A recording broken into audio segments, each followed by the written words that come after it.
All right, let's get it started. Let's get it started. As you know, this is the Velvet Door. We don't hold no punches over here. And behind that door, I like to take that red pill. We like to expose the truth. The truth. That's what matters. The truth. So, you guys, we got a lot to cover, a lot of current events. I'm going to introduce the new website, the Velvet Door publication. So, we're going to get right into it. We're going to hold no time, but we still want to get the energy up. I want to get y'all prepared, get y'all relaxed. Whew. All right. So, I told y'all we were going to start new. We was going to revamp things a little bit, get a little more organized, get the branding together, get my mind right. I actually took a year off of making my YouTube content to put some time into building this American Indian history classes on Clubhouse, and we were helping people with genealogy, and we've made such an impact. The impact has got a lot of people just startled. But you know what? It's been a beautiful blessing. So I'm going to introduce y'all to, this is actually the website, thevelvetdoor.com. So you will go the-velvet-door.com. And this is where you'll see me actually posting a lot of current events, a lot of things. What I do, I like to go around the internet and I source articles that relate to us. Some articles may be old articles, but it may be actually related to maybe some historical context or even genealogy. It was also another way for me to put my sources and my links for you all that are trying to put your family stories together. We have a website that all this stuff can be on, so we don't have to be scrambling everywhere to find this stuff anymore, okay? But on top of that, like I told you, is also to make sure we have our current events. We got to stay in tune with where our country is going. We have to stay in tune with where our families are going. Some of us even have family that are in the military. Hell, some of us got families that are in prison. Either way it goes, we're still dealing with a lot of different battles. So it's not just an indigenous battle. It's not just a black battle. It's not just an African, Caribbean, UK battle. This is a battle of humanity, right? And everyone has their own way how they choose to battle it.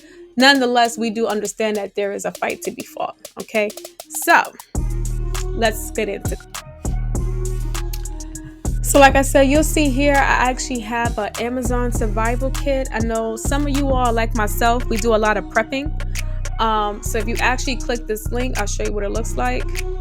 It would take you directly to my own Amazon list of things that you can buy that's good for survival needs. You got tools. As you can see, I have bow and arrows. If you got to get your bow and arrows in there. Solar panel charging packs if you want to charge your devices in case electricity go out. Foods, canned foods, a lot of things that can be preserved for a long time. Powdered milks as well. Just add water.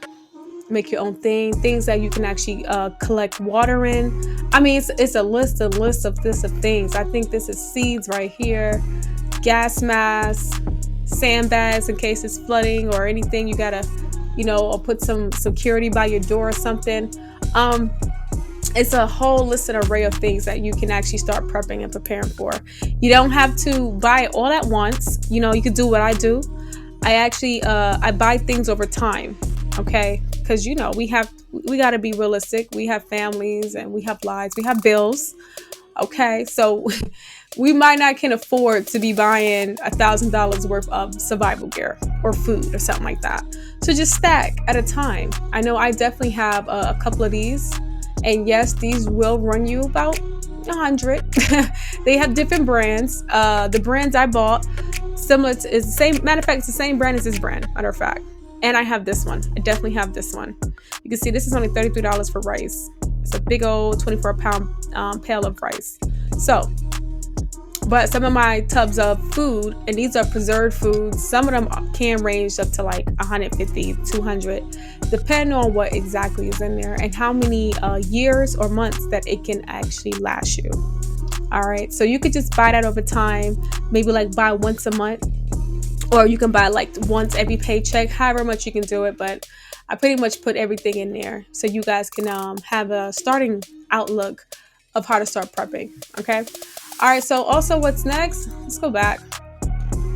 Like I said, I'm showing you some articles. I will be covering a lot of the AI technology and also how they're changing our diets. These are some of the articles we're going to go over tonight. All right. And just kind of just showing you a preview of how things look. All right. So if you go up here, you see home, life, politics, genealogy, history, science, tech, finance, entertainment, blah, blah, blah, blah. Velvet Writings. Velvet Writings is going to take you to the Velvet Door. This website will take you to some of my own personal private poetry and writings that I have on another platform that's going to take you to. All right. So you can explore that on your own time. Geneaology, for those that are very much into the indigenous genealogy here in America and the Caribbean, you'll see that I post a lot of sources here. Let's see. Let's scroll down like this. A lot of sources. Georgia. I got a lot of Georgia records. I source it from different genealogy sites. It's a lot of upcoming news. So not only with genealogy, but also dealing with upcoming, if there's any kind of tribal announcements, or unfortunately, like in this situation, a tribe just became extinct. So I'm trying to keep track of all the things that us indigenous people around the world also go through, but mainly my sites are for us here in America. Okay. All right, going back though, let's go back home. If you do have any small businesses that want to actually advertise here, just email me and I'll be glad to put your website right here to have your own advertisement space and keep it there for at least a month or more. So it's up to you. All right. So let's also get into our Instagram. And here we are. Here's our Velvet Door Instagram. You have _Velvet Door, right? This is how you can find us. You'll see it here, Instagram.com right here. And you'll see I'll be posting different videos and art, literature, different things to where you can kind of keep up to date with some of the current events that are going on as well. Also, if you actually come here, the link tree, you can actually click that link. The link tree will take you to a lot of other things that I do have. Let's zoom that in so you guys, if you're definitely on a computer, on a phone, it's going to look a little better. But this is what it looks like. This would take you to the website. I had just showed you guys the Twitter, takes you directly to my Twitter. It takes you directly to the TikTok and the YouTube that we're currently on. And then I also have a playlist that you guys can listen to. It's called the Velvet Door Playlist. And this would be select songs that we may put over time as like some trending songs, or just some kind of vibe out songs, or just songs that we find interesting. We're going to put it in our Velvet Door playlist. Okay. All right. So TikTok, like I said, we do have our TikTok here. You guys can see it's still new, so we're still building our TikTok right now. We got 43 followers, so y'all follow us on TikTok, and you'll see that we are also putting a lot of different things here as well. Okay, so we're on a roll. Okay, hashtag Velvet Door. We are on the roll. It took a little minute to get these things ironed out, but now that we're pretty much getting things organized and order, I just feel like, yeah, we're at a good space right now.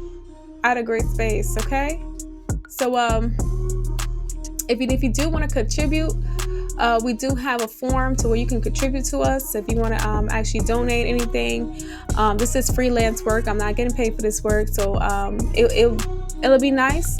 But I do this from the kindness of my heart, and I also do this because I have a passion for it. Okay. All right, so let's get into some current events and let's go around the world and see what is going on in this crazy country, because it is so much happening. Don't y'all feel like the timeline is speeding up a little bit?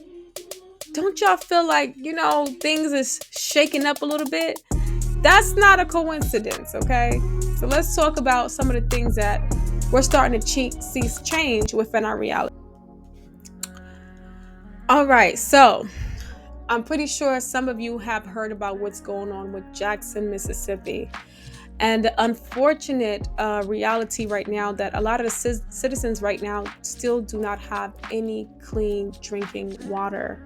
So I'm going to do some reading. We're going to kind of do some updating, and then I'm going to actually show you what are some grassroots organizations that are actually taking donations that you guys can actually go ahead and, out of your kindness of your heart, help out these families. Okay, so Jackson, Mississippi lacks reliable drinking water for the indefinite future after pumps at the water treatment facility failed. Problem the city's mayor attributed to recent flooding. Okay, it says until it is fixed, it means we do not have reliable running water at scale. Governor Tate Reeves, a Republican, said at the Monday press conference. Per the Mississippi Free Press, it means the city cannot produce enough water to fight fires, to reliably flush toilets, to meet other critical needs. All right. This is a problem that's been kind of brewing for a while in Mississippi. So I don't want anyone to think that this just happened overnight because of flooding. For years, the citizens of Mississippi have been complaining, especially in Jackson, which is the capital. They have been complaining about the lack thereof of them trying to solve the problem dealing with the water treatment system and the water system, period. This is almost giving us flashbacks to what? Flint, right? Flint, and then you also had, I remember in Jersey, East Orange. East Orange also had, in Newark, New York as well. Sorry, Newark, New Jersey. I said New York. Newark, New Jersey as well. They also had an issue with their water. It was like heavily known they had lead in their water. In some places the water is extra cloudy. So we're noticing a pattern that whenever there's predominantly so-called Black people, they seem to target our drinking source. Okay. So Reeves is actually instructing his residents to boil any water that they do have before drinking it or using it to brush their teeth. Okay, I'm gonna show you guys a video of the water they're telling you to boil. Okay, all right, so this is coming straight off of Twitter. I'm gonna go ahead and play this video for y'all. This is coming from a woman named Molly Minta. Molly Minta. Let me go ahead and replay this. Hold on, get some sound. You think this is, you can boil this? Come on. You can't boil this. It's ridiculous. Right now, Jackson, Mississippi. And this was as of, what is today? The 9th? This is as of today, the 9th. Yeah. I posted the article. Let's see. Let me get the exact date. I posted this article on August 30th. August 30th. It is already September 9th. Look at the water. And the mayor, we're going to get into him. He had promised that by the weekend, it was going to be fixed. Water is still not fixed. Okay. So let's read a couple of tweets that people were saying. She says, I live in Belhaven, and some of my neighbors have been speculating the water is safer here because we're closer to the water plant, but pretty far from the reservoir. Well, she says, I just talked with my landlord's office manager, and she said that many of their properties in the Belhaven and Belhaven Heights are affected. Their office water is currently the color of weak coffee. Wow. She says, quote unquote out, that's all to do with the city of Jackson and boil water notice and stuff like that, she said. Fellow reporters, your outlet is welcome to use this video that I took today in my home. Just please credit it Molly Minta, Mississippi Today.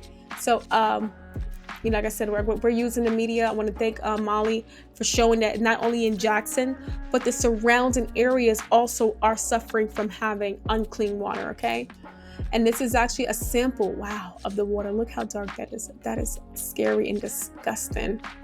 And there's no telling what's in that water.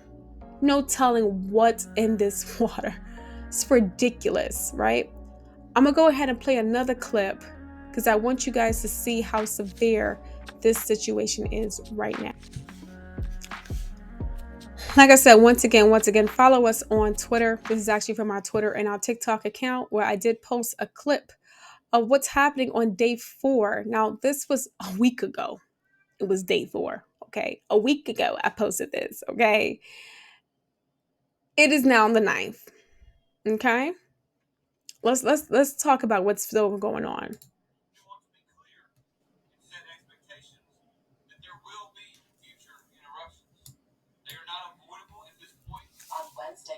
emergency rental pump was installed at Jackson's water facility. However, challenges quickly emerged with the water chemistry. Despite these challenges, Mayor Shokwe Antar Lamumba hopes water service will be restored by the end of the week, but some other local officials are skeptical. They had to stop services today because they had a 10 million gallon tank that had to be dispersed and pumped out and then refilled so they could bring that water, the new water, up to quality standards to send out into the system. As to when we'll be able to have it back the way it should be, I'm hoping we'll have that in a week or 2 weeks.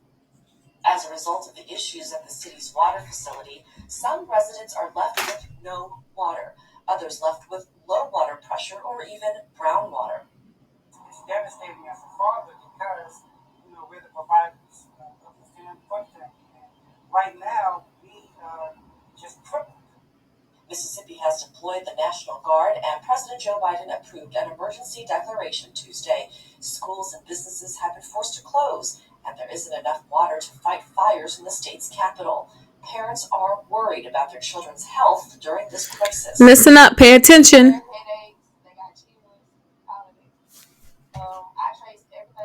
I'm going to go back. Let's hear it again because she's a little low, so I want y'all to hear what she's saying.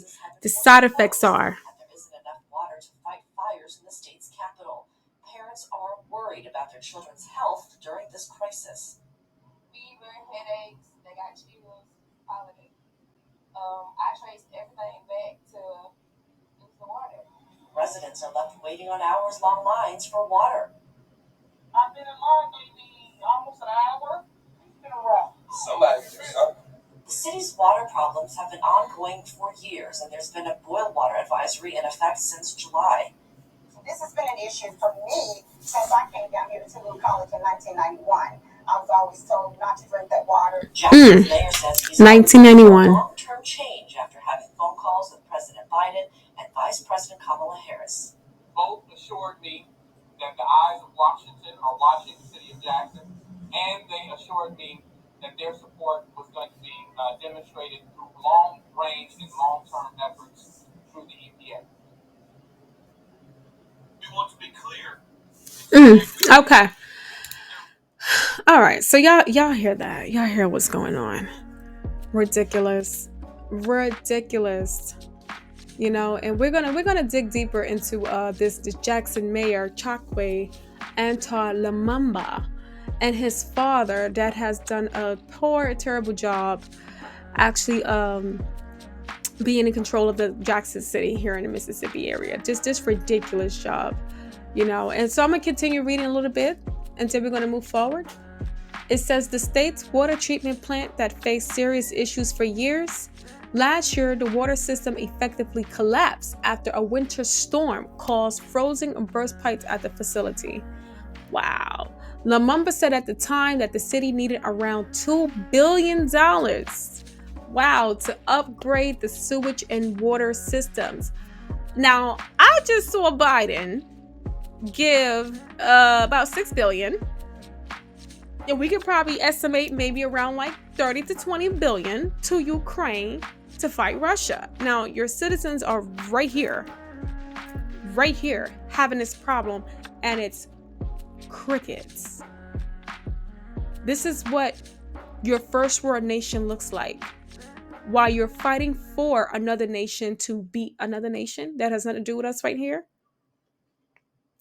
Something's fishy. Something's not right. But you know what? We're going to stay on top of this situation, okay?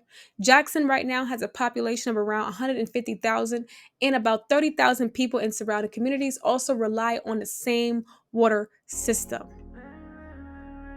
This is absolutely unacceptable of leadership, okay? Leadership. And as you heard that sister say, the water is causing health effects to these children. So what would that look like in the next 20, 30, 40 years? How would that affect the next coming generations of so-called Black children in this country? These things, they just cannot fall to the wayside. Someone has to answer for what's happening to the people here in North America. Period. But we're going to come back to this story. Matter of fact, let's go over to hold on, I got something for you guys. Let's go over to, let me go ahead and get the next article. All right, so I want to show you guys just some grassroots organizations that you can actually help. Just go ahead and start donating some of these to these families that are going to need water. They're not going to just need water for 1 week. They're going to continue to need water, and it's said indefinitely. So there is no timeline of when this is going to be resolved. So these people need a lot of help, okay? So we're going to start off with the Operation Good. You guys can definitely pause the video and read this. Make sure you donate to their Cash App right here. Then you have Greater Allen Temple AME Church, okay? You can donate to their Cash App here, okay? And then we have the fire station. You can drop off water at the fire station. You can actually drop off water at the Grove Park Community Center. You can drop off water at New Horizon International Church as well. And you can actually call when you arrive to the church. Call this number and they will be able to meet you to take the donation. Or this would be for IAJE. We'll be supplying water to Jackson area residents from our headquarters at 406 W Fornication Street. You guys can stop right here. You have the Venmo, you have the Cash App, and you have PayPal. So all you have to do is pause this video, pause it, write that down, put it in your phone, do what you can do. Help these families and children that are in need, desperate need, while the world watches our communities deteriorate 1 brick at a time. Okay? All right, let's.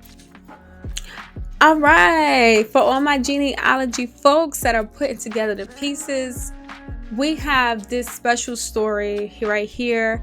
And as a person whose ancestry comes from Long Island, I'm not gonna lie, this does hold a little place in my heart. Okay.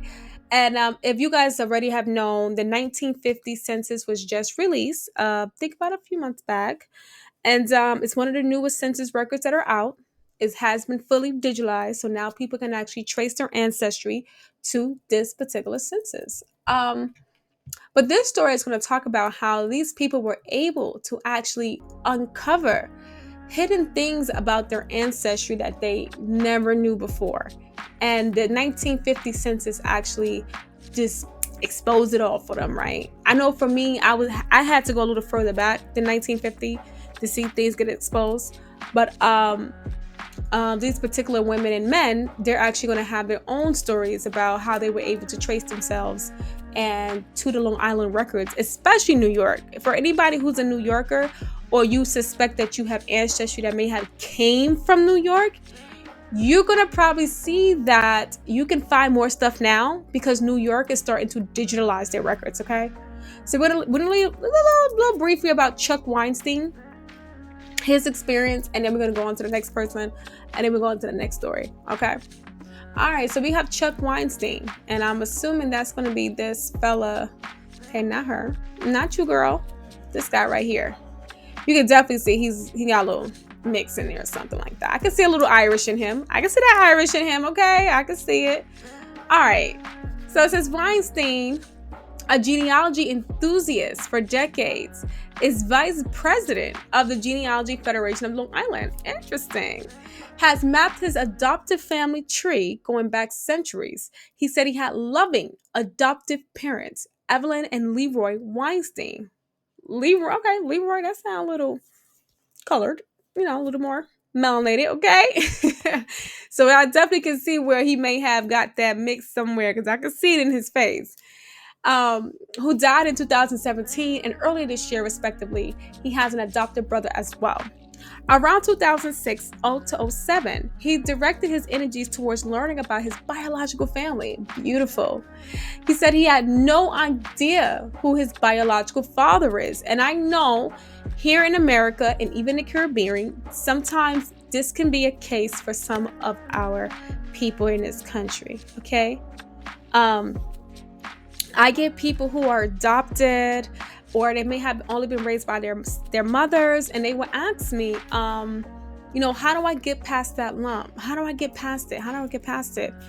And in some cases, I know that if you are adopted, you can sometimes get records that are at the actual vicinity of that did your adoption. Also, you could probably ask your adoptive parents if they have information on your biological parents. Some adoptive parents will still keep certain things from the previous parents. And if you don't know what other parent is, ask yourself, do you know any other relatives, like a cousin or aunt or anybody that you can get in contact with, or you can find through maybe Facebook, Twitter, Instagram. I mean, we have all these great online sources now, and maybe you can find them to start asking them questions about this particular missing parent. All right. And I also know stories like when the mom is missing. In the case of a young man that actually is frequent in a lot of my spaces where I talk about genealogy, his mom was actually tragically, I guess I'll say she was tragically, had a traumatic experience in how she lost her life. But nonetheless, he was actually able to start breaking through that brick wall. And guess what? Not only did he find his ancestry tied him back to Puerto Rico, and he didn't know that. So here he is. He has a what you would consider a Black American father, but through his Puerto Rican side, he was actually able to tie his mom and found his Taino roots, right? So sometimes it takes a little time for these records to come out and you're able to connect the dots, all right? So, but let's continue. It says he was never able to meet his biological mother. Wow. She died in 2007 when a newly discovered cousin sent him a photograph of her in 2006. He said he burst out in tears. Wow, that's so awesome. He learned she was living with her mother. Okay, so let's look at the genealogy of him. Beverly Burtis Strawn, the biological mother of Chuck Weinstein, and Murray Burtis. Wow, what's Burtis? Very interesting name. Weinstein's biological great-grandfather, and copies of photos on Tuesday, April 12, 2022. Wow. So I'm assuming he got the Weinstein last name from his adoptive family, but he's really a Burtis. Gotcha. Okay. All right. He said he learned his mother was her mother, working as a bookkeeper in a store. She was earning about $6,200 in 1949, and her mother earned about $4,000 working in laundry. Wow, that's awesome. It says, but in 1950, she was living with one of the two sons. And he says, I don't know where the other one is. Both Strawn and her mother were divorced. Strawn in 1946 said his mother never remarried and said he was born in 1952. Okay, wow. It said that she also had given birth to a daughter, which is Weinstein's half-sister, whom Weinstein learned through a DNA match and connected with in recent years. Awesome. So here's another thing about DNA. DNA, you can find relatives that are closely related, right? It's easier. It's like a paternity test, okay? Where you're testing a living person to see if you have any compatibility. And it should be that you have a little bit, either 50% or higher of some type of ancestry compatibility. And I'm pretty sure the percentages get lower depending on how far down the line you could potentially be related to this person. One of the things I noticed about DNA though, I noticed that, well, two things. Let's say two things. I noticed that, number one, you very rarely find, especially for those that do have indigenous ancestry, you very rarely find that you tie to a reservation with people on that reservation that have your DNA. Now, you can tie yourself by ancestor, naming the names and the last names of these people to them, because that's usually what the tribes are looking for. They're looking for you to have a family tree. But as far as DNA, connecting yourself to someone on a res, I don't see that happening, which lets me know there's a lot of genetic markers within North America that's not actually documented. But it's neither here nor there, right? For now. But I also noticed that what people are missing out is that this person, it has to be a living relative. And it cannot be that far out, right? The way how it works is that for this person, the sister, of course, they have a biological mother that's matching. I mean, that's a no-brainer. You get what I'm saying? But you have people who say that they can take people that have been dead for hundreds and hundreds of years and say that this is how you're able to know your ancestry. No, nobody is going inside people's graves getting DNA markers, okay? And at this point, people have traveled, especially some of you that have ancestors that was in like the military. You definitely probably got some cousins somewhere else in the world, somewhere. You never know. We got to keep it real. Some of these military men, they was getting down, okay? And you got some American cousins elsewhere in the world, okay? So we can't forget that when we're looking at how people are starting to connect. But in this story, I'm glad that he was able to connect himself directly to a lineage that's right there. It's not giving you a bunch of guessing. It's not trying to give you estimated ethnicities. It's just a living relative. You guys share the same parent by blood, and that's how you connect it. That's how you should do DNA tests. This is how, even when you watch shows like Paternity Test, Paternity Court, this is how they do it. Living relatives that have a direct connection not too far from each other. You're not going to tell me that you can find something out from 6-7 generations ago from a DNA test. I'm not buying that. You can make an estimate, you can make a guess, but even in your estimate and guess can still be very wrong. Okay, so I'm gonna put that out there. But for anyone out there who's looking for the 1950 census, it is out. I would love for you guys to go check out the article. Share your stories as well of what are the things that you have found about yourself. And also this woman right here, I believe it's her, she found out about her native ancestry, right? So let's look at her story real quick before we go on. Hold on one second. Let's scroll down. All right, so she's a genealogist and a historian. I believe this is her. Here we go. It says Brewster Walker, who returned to Amityville from New London, Connecticut during the pandemic, says she's tracing the movement of people and you're tracing their lives through census records. I would agree. Hold on, guys. I would agree.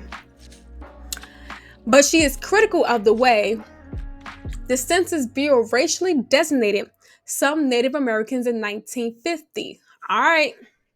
Listen. Let's listen to this. Let's see where this goes. According to instructions, right here, census takers could identify as American Indian those with white and Indian blood who were enrolled on an Indian agency or reservation. But those of mixed Negro or Indian ancestry not living in such communities would be called Negro. Okay. Haven't we been telling people this for a long time? And even being classified as Negro, even that is a misnomer. So that goes to show you how deep this goes, okay? And what did she say? They took away your ancestry. God, okay. Woo! Come on. She says in the 1950 census, which recorded her at age 7, they put Negro down to denote her race and those of her neighbors in the North Amity neighborhood. Okay? No mention of their what? Native heritage. Okay? So let's look at this. She had, it says that basically what the judge did in 1910, referencing a state judge ruling to take away New York's recognition of the Montuckets. Something the Indian nation is trying to rectify today. Good God. Whew. She said it was her great-great-grandfather, Willis Hodges, I don't want to mess that up, a famous abolitionist born in 1815 who wrote the book, Free Man of Color. A Wikipedia citation said he was a journalist and a statesman prominent in Brooklyn. Yeah, dang. You know, I love this stuff because I feel like more and more people are going to start realizing what happened to our people here. More and more people are going to start going back home. They're going to start wondering what happened to their tribes. Why did you take my identity from me? And what did she says? Genealogy is important because it kind of tells who we are. It makes you feel like when you see your whole family laid out, the genealogy makes you feel like I am a part of America. And we are America. We are the essence of America. That's what that is. We are America. Okay? So, when we tell people about the erasure of what they tried to do and what they're still trying to do to hide, how they have taken our land, how they have created tribal roles. Because a lot of families migrated after the tribal roles were created. So now you got descendants that are trying to go home to their tribes now because they're finding their records. They're saying, oh my God, I'm going back home. And when they go home, the tribe says, well, we have no record of your family being here. And you're like, well, listen, I have documentation that this is X, Y, and Z. And they say, yeah, but when the tribal roles were created in 1817, your family wasn't here. So you predate the tribal roles, but you can't be a part of that tribe because you just were not a part of roll call. And for whatever reason, whether you were fleeing because of war, whether your family had to migrate because of maybe there wasn't enough farming or cropping, that, things that were, environmental changes that you had to leave. Maybe there wasn't enough food, enough animals to kind of hunt, and you had to keep moving. But because this United States corporation was forming, we had to have something called tribal roles connected. And this has disconnected so many people from their tribes. So many people. So definitely, like I said, you guys, come to the website, The Velvet Door. Please come read these stories. These are real stories, real people. And you guys can source my source. I love when y'all source my source. Source my source, okay? And you will see that this has been going on for so... Man, oh man, oh man, oh man, oh man. You thought the Tupac hologram was something. Oh no, the Jetsons are here. But we know that a lot of our media is predictive programming. We know that, right? I know y'all know that. I know anybody rocking with the Velvet Door, we know that, okay? It's predictive programming, okay? So now we have this article come out of our text section. Goodbye, FaceTime. Hologram meetings are the new norm. Okay, let's wake it up. So you guys remember when they had the Coachella concert and it was Tupac, as you guys can see right here. Tupac had did this whole performance. Matter of fact, if you don't remember, let me play that video.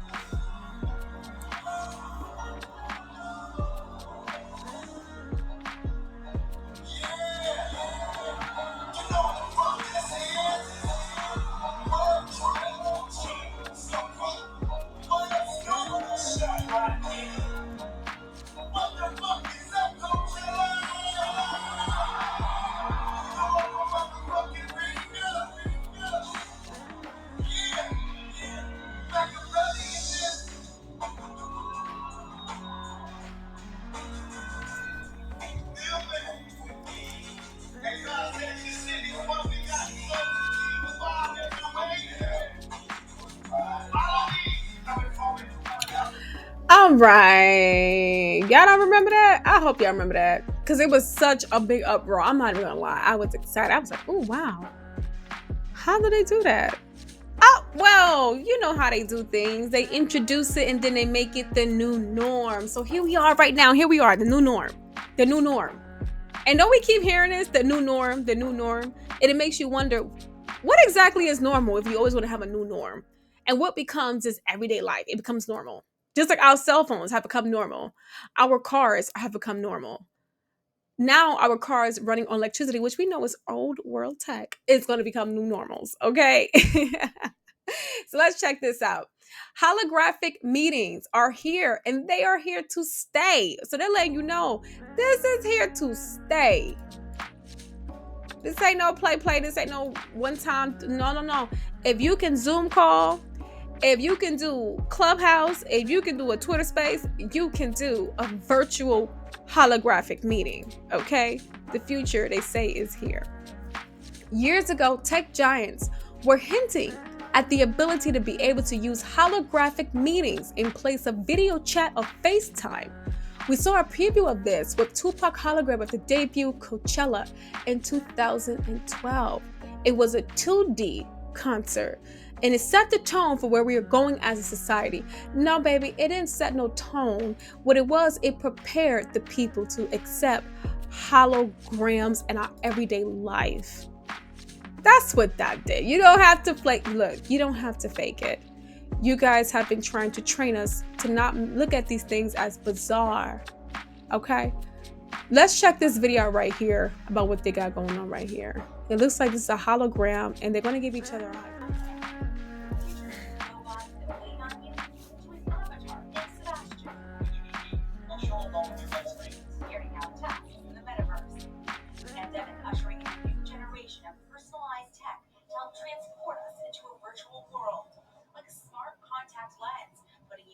Augmented reality, a battery-free thermometer that charges with a few shakes, and a smart faucet that warms up with simply a wave of the hand.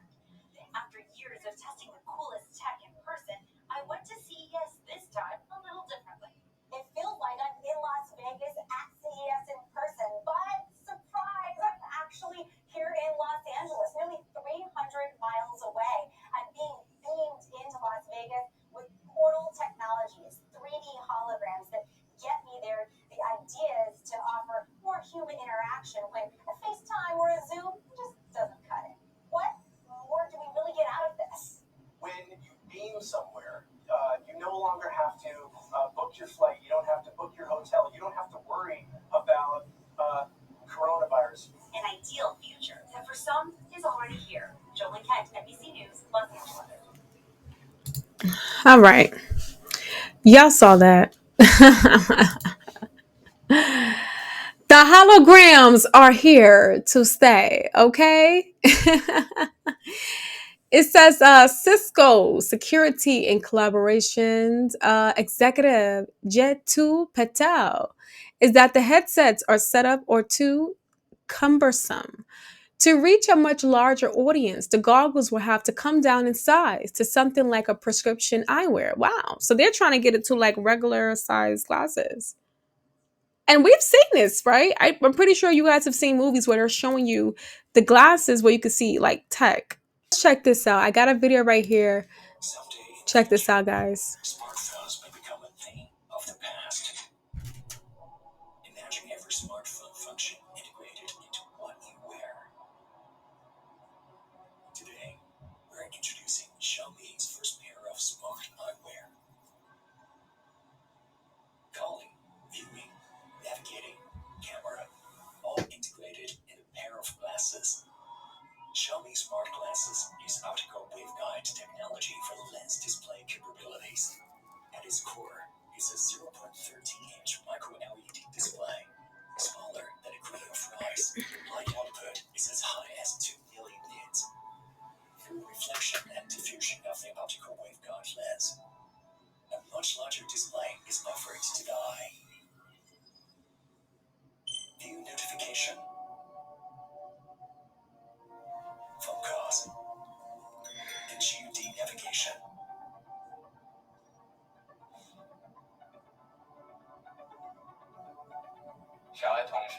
Translate the menu. Okay, translating the menu. Check that out. Even can translate different languages at the drop of a dime. Wow.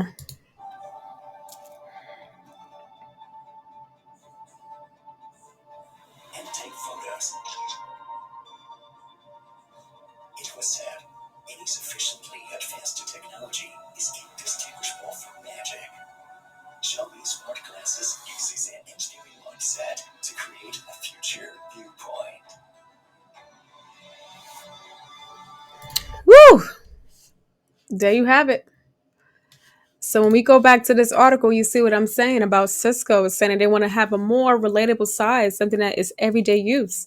It says, plus users currently have to be surrounded by multiple cameras set up to be displayed in 3D. So this kind of reminds me, like the rotating cameras that everybody's using, the 360 camera. Okay, y'all don't remember? All right, let me show you.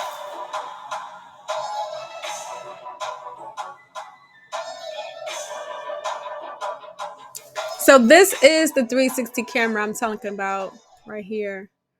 As you can see, it rotates around you. You can see that is actually a camera, which is actually in the middle right here, and it's just rotating around. And when they're saying that there needs to be a camera at all angles of you so that you can show up in a 3D format, um, it just seems like this is another predictive programming that they put on us. Another one. So let's go back. It says Cisco isn't alone in betting on the hologram collaboration. Microsoft caught. Now we know Microsoft's gonna get on this. We knew that. It says, let's see, even Google. Google has a prototyping 3D video chat meant to look like a pane of glass using similar technology. And a proto hologram is a setup that has been done splashy demos with celebrities like Ellen DeGeneres. All right, let's check. Into which you can beam a 3D image of yourself anywhere in the world. It's good to see you. I think some of you thought that you already saw me today. You didn't. It was a hologram. Oh, is that really you? It is me. Is it really you? Oh my gosh!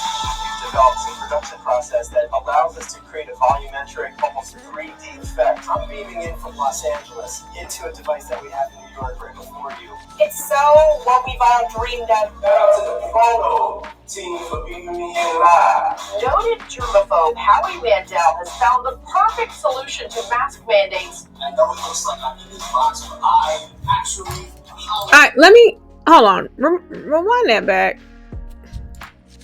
What she said again? To mask mandates. Let's go back. Mandates. Perfect solution to mask mandates. Now y'all heard that? Y'all heard that. And see, when we were doing this lockdown thing, it served a purpose for multiple things. But one of the main things it did was it entered reality to be a metaverse, okay? It put the everyday people inside of the metaverse for almost a 2 years straight, okay? And this is why a lot of people had a hard time adapting into pretty much coming back into real life. Check this out, guys. Check this out. Good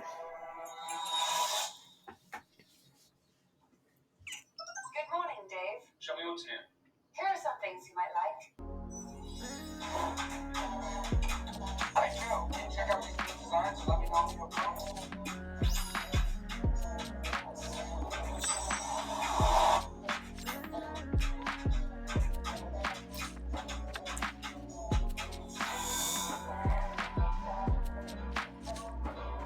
Wow.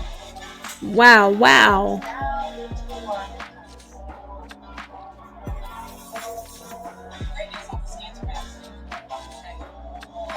Doctor visits.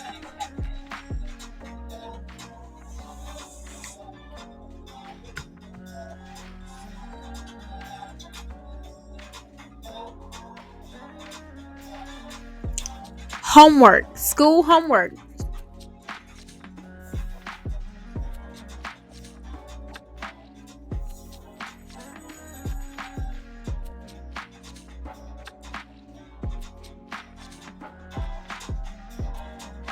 NFTs.